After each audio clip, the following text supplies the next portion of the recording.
যত বেশি দরুদ পড়বেন আপনার টেনশন তত কমে যাবে। ফজিলত শোনেন, যত বেশি দরুদ পড়বেন আপনার টেনশন দুশ্চিন্তা তত কমে যাবে।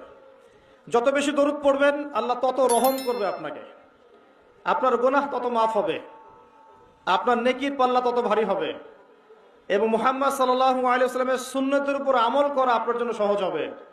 আর সবচেয়ে বড় কথা, কিয়ামতের দিন আপনার পক্ষে নবী সাল্লাল্লাহু আলাইহি ওয়াসাল্লাম স্বয়ং সুপারিশ করবেন ইনশাআল্লাহ, যদি আপনি বেশি বেশি দরুদ পড়তে পারেন। কমপক্ষে সকালে 10 বার এবং সন্ধ্যায় 10 বার পড়বেন আল্লাহুম্মা সাল্লি ওয়া সাল্লিম আলা নবিয়িনা মুহাম্মদ। আমি 3টা দরুদ পড়তে উৎসাহিত করি। একটা ছোট্ট দরুদ বললাম, আল্লাহুম্মা সাল্লি, বলেন আমার সাথে, আল্লাহুম্মা সাল্লি ওয়া সাল্লিম আলা নবিয়িনা মুহাম্মদ, এটা একটা। অথবা এভাবে বলতে পারেন, আল্লাহুম্মা সাল্লি আলা মুহাম্মদ ওয়া সাল্লিম, আল্লাহুম্মা সাল্লি আলা মুহাম্মদ ওয়া সাল্লিম।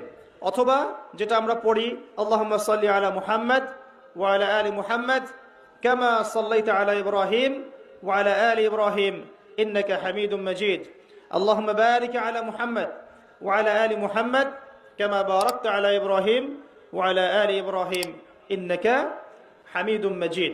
এই দরুদের অর্থ কয়জন জানেন? হাত উঁচু করেন দেখি।